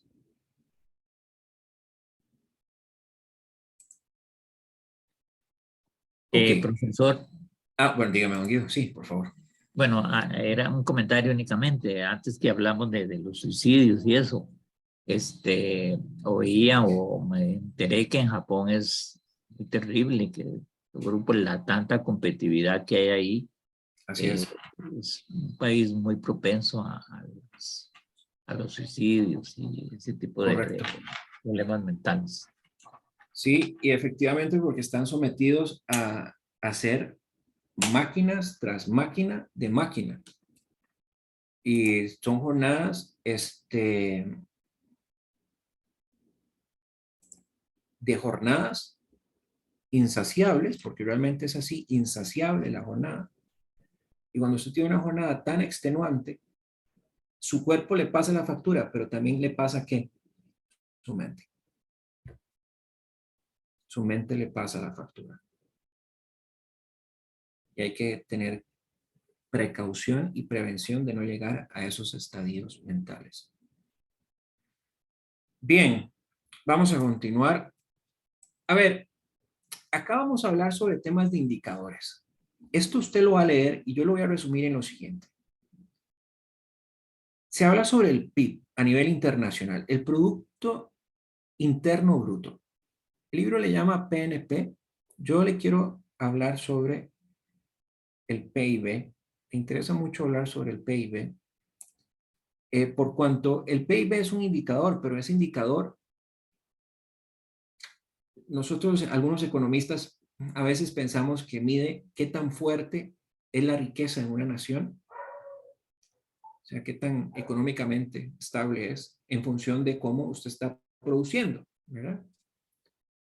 Pero ese indicador no le mide a usted la incidencia mental, no le mide la salud mental, no le mide las externalidades ambientales, por ejemplo, los huracanes, estas lluvias que devastó completamente. Cito un caso, Jacó. Yo no sé si ustedes vieron las imágenes, a mí me pareció aterrador cómo el agua llegó al centro de Jacó, dependientes atrapadas en las tiendas, que no podían salir, asustadas. El PIB no lo mide esas cosas, pero sí es una buena métrica de referencia, más no nos dice todo. Cuando hablamos de indicadores, yo quisiera que ustedes, por favor, tomaran en cuenta la interpretación hasta dónde llega el indicador, pero también la parte cualitativa que no menciona. Porque en su discurso y en su análisis, eso enriquece la conversación que usted vaya a tener, tanto escrita como verbalmente. Cuando uno escribe, usted lo que está desarrollando es una conversación para que alguien la lea, la piense, la razone, la intuya, le aporte. Pero ¿qué es lo que pasa? Cuando usted plantea algo, por lo general nos da temor a recibir, eso no me gusta, o ese trabajo está mal hecho. Entonces, si eso está pasando en usted,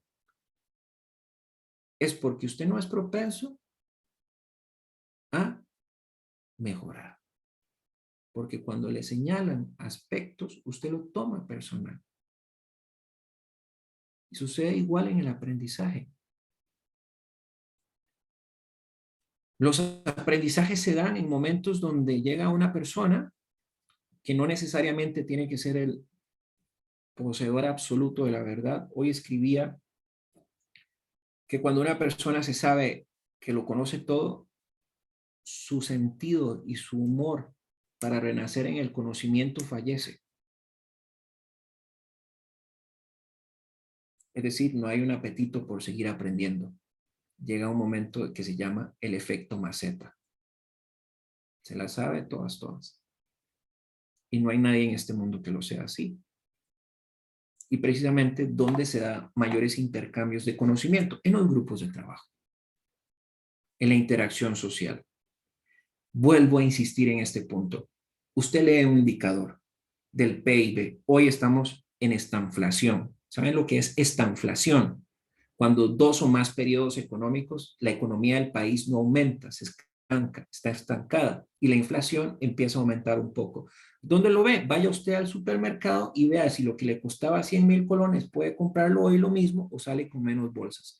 Ese es un ejemplo pedagógico muy sencillo. Y a este tenor de la conversación yo le quiero sumar otra cosa. La estanflación no mide salud emocional. Entonces, ¿quién mide la salud emocional? Usted y yo. Pero para eso les quise hablar hoy del capital psicológico, entendiendo una respuesta a una pregunta que suena sencilla, pero en mi opinión es un poco compleja. ¿Quién es usted?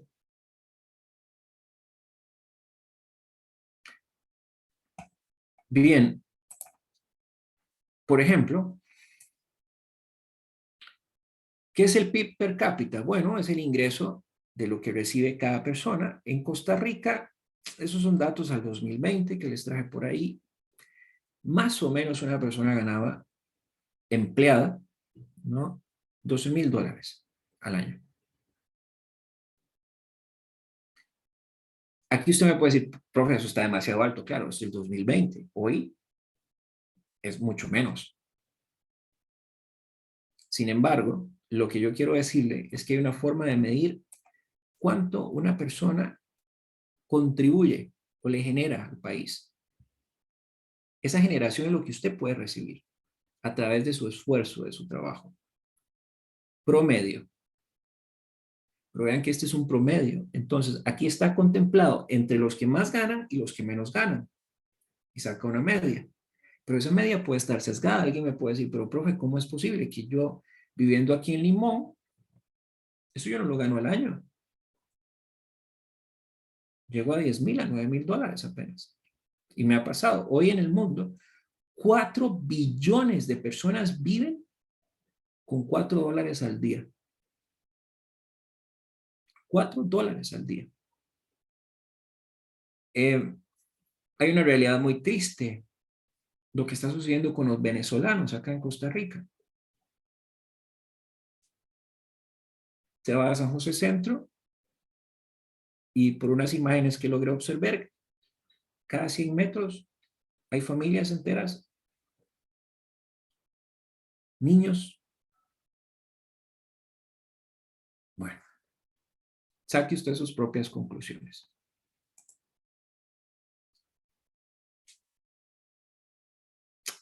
De los indicadores, lo más importante no es el número.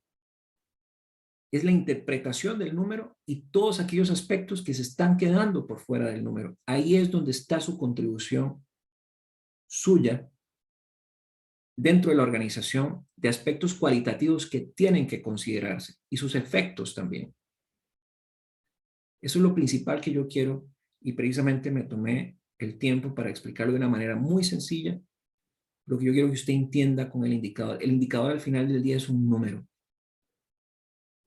Pero usted tiene que lograr interpretarlo y saber qué se está quedando por fuera, dónde deberíamos estar mirando también y qué aspectos deberíamos estar haciendo para mejorar. ¿Dudas? ¿Preguntas?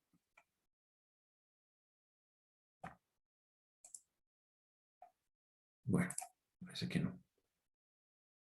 Ya en la última parte de la conversación, a ver, el nivel organizacional e indicadores.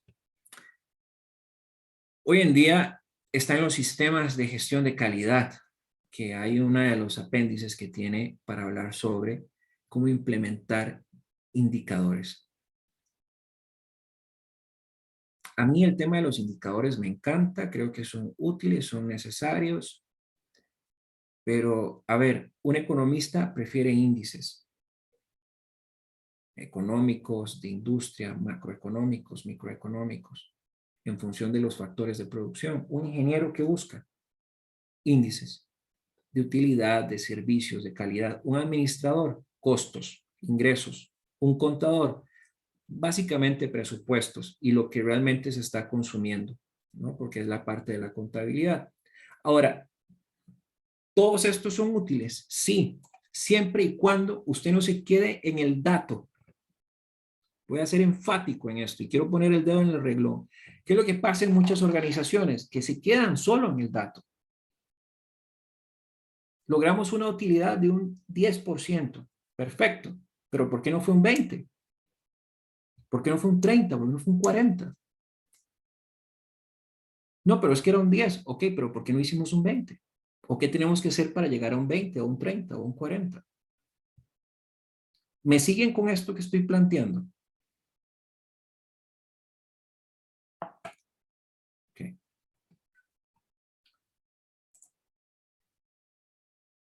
Ahora, en la guía para la implementación de indicadores, por lo general hay organizaciones que tienen un mayor nivel de madurez de la aceptación de medir.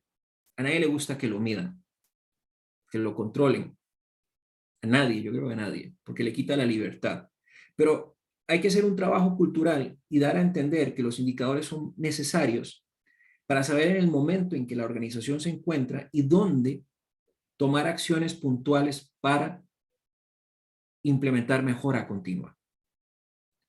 Por lo general se usan sistemas, hay varios, dashboards, por ejemplo, que son sistemas que se hacen a través de hojas de Excel, que se incluyen en un sistema tecnológico y este presenta diferentes visualizaciones que son como una aguja, un velocímetro, donde va alcanzando diferentes grados de aceptación según la ponderación que usted haya establecido para el indicador, de lo que es bueno, lo que es aceptable o lo que es malo también. Cuando la aguja está en el malo, bueno, pues algo está sucediendo y hay que tomar acciones. Para eso es el indicador. Pero no necesariamente solo en eso tenemos que quedarnos, en tomar acciones de pegar curitas, parches, sino en ver las causas de la situación. ¿Sí me explico? Por eso hablamos de los diagramas causa y efecto. ¿Verdad? ¿Cuáles son las causas que me están generando, no sé, bajos niveles de producción? Y bueno, ¿y qué esto qué me está impactando en los efectos? Bueno, mayores costos de mantener, de mano de obra, de electricidad, mayor mantenimiento en las máquinas, etcétera, etcétera. Los indicadores, como todo, tienen un ciclo de vida. Sí, claro que tienen un ciclo de vida. Hay un marco conceptual donde el indicador tiene que estar relacionado con el objetivo que persigue, porque usted tiene que medir algo. Ahora, ese objetivo, cuando usted lo va a diseñar, tiene que ser medible, cuantificado y debidamente establecido en el tiempo. No puede ser algo que se me ocurre. Entonces el indicador en el diseño tiene que tener una definición. ¿Qué significa el indicador? ¿Por cuánto tiempo va a medirse? ¿Qué va a medir? ¿Y cuáles son los parámetros? La parametrización de control. Luego que usted tiene todo esto, el marco conceptual, el diseño, lo implementa. En la parte de implementación tiene que establecer formas creativas de comunicación para convencer a la gente de la importancia de tener el indicador. Porque si usted llega y literalmente le dice, ahora te voy a controlar con la cantidad de horas que esté sentada, probablemente usted va a sentir una apatía y se va a sentir abrumado o abrumada de estar ahí, porque pierde la libertad. y seguidamente el seguimiento.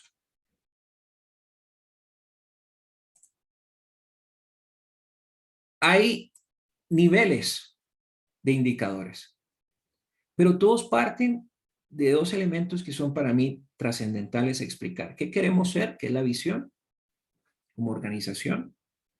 ¿Cuál es la estrategia? ¿Dónde están esos momentos de actuación? ¿Dónde nos queremos mover? ¿En qué mercados queremos competir? ¿Con qué productos? ¿En el tiempo queremos ser primer entrante, segundo entrante o queremos ser seguidores? Y hay objetivos de primer nivel. Por eso recuerde que hay un objetivo que está asociado a una meta y la meta se mide a través de un indicador. Pero esos planes de acción para lograr ese objetivo, esas actividades o esas acciones pueden tener un nivel 2 de indicador o hasta un nivel 3, dependiendo del grado de complejidad que tenga la acción. Yo siempre recomiendo llegar máximo a un nivel 2, no a un nivel 3, porque cuando usted tiene un nivel 3, la lista de indicadores se vuelve inmanejable. Pero sí, para ello es importante el diseño, la composición del indicador y qué es lo que va a medir realmente.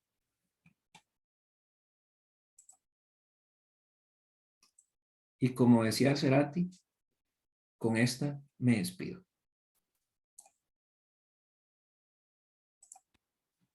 ¿Dudas, preguntas, cuestiones acerca de la clase de hoy? ¿Qué les pareció? Pueden decir, profe, no me gustó, no aprendí nada. También es válido para mí. Profe, me gustó mucho a mí. La verdad que me gustó mucho. Muchas gracias, don Guido. A Aprecio sus nosotros palabras. también nos pareció muy interesante hoy. Muchas gracias. Sí, Muy amables. muy buen hilo conductor. O sea, una situación, actualidad mundial. No solamente el pura vida, es pura vida, ¿verdad? Hay mucha información detrás de ese pura vida, ¿verdad? Que es la parte salud mental, vamos a decirlo hoy, ¿verdad? Pero muchas gracias por toda la información, Jackie, por ponernos en la mesa situaciones de realidad. Y con respecto al último tema, creo que sí, en las industrias, ¿verdad? El tema de indicadores es eso. Son métricas, ¿verdad? Que se tiene para ver cómo estamos en temas de desempeño. Y lo mencionabas que el tema de, hay que apropiarnos, ¿verdad? Porque sí, nos duele, sobre todo cuando nos miden, ¿verdad? Si ocupamos llegar a 80 y tenemos un 60, nos duele, ¿verdad? Porque no lo estamos llegando, pero es parte también, temas de mejora continua, temas de adueñarnos como de procesos, sentirnos que nos auditan, ¿verdad? Es complicado, pero es la realidad, ¿verdad? Y siempre son temas de que es importante considerablemente. Y sí les digo, ¿verdad? El tema de salud mental, salud psicológica, salud en las industrias, por el activo, que no es que sea frase comodín, es hoy por hoy una necesidad que se piense en el empleado, colaborador, o colega, ¿verdad? Como le llaman a algunos países, ¿verdad? El compañero que está con nosotros es hoy por hoy un activo que se le está dando mucho peso en toma de decisiones. Es más, el great place to work, ¿verdad? El mejor lugar para trabajar, hasta eso se está midiendo hoy. Otro indicador, Sí, ¿verdad, Jack? ¿Verdad? Que hoy por hoy tiene un peso y las industrias se distinguen por salir en los papers o en las revistas como el mejor lugar para trabajar, hasta eso, ¿verdad? así Ahí quería es. llegar, que hoy por hoy tiene un peso importante y que muchas personas se mueven hacia esos lugares porque hacen la diferencia. Pero muchas Correcto. gracias. Muy integral, muy holístico. Creo que unas compañeras, Marilu y Carla lo mencionaron, el tema holístico. Todo esto es parte de lo que el día a día estamos viendo.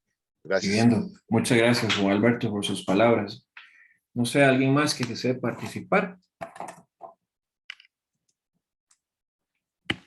Si no, Profe, ajá, muchas gracias, muy bonito el tema, muy interesante. Me perdí un poquito la clase porque estuve con problemillas ahí de conexión, pero ok. muchas gracias. No, gracias a usted por participar. Bueno, con esto, Yo tenía una pregunta, pero es más que todo sobre el proyecto. Entonces mejor me la escribe. Le escribo. Sí, me escribe, por favor, y yo se la Bueno. atiendo. ¿Está Ok, bien? está bien. Bueno, Buenas noches. buenas noches. Voy a parar en este momento. Les agradezco a todos por haber estado y nos vemos pronto. Y estoy para la orden. Hasta luego. Gracias. Gracias a usted. Chao. Buenas noches. Buenas noches.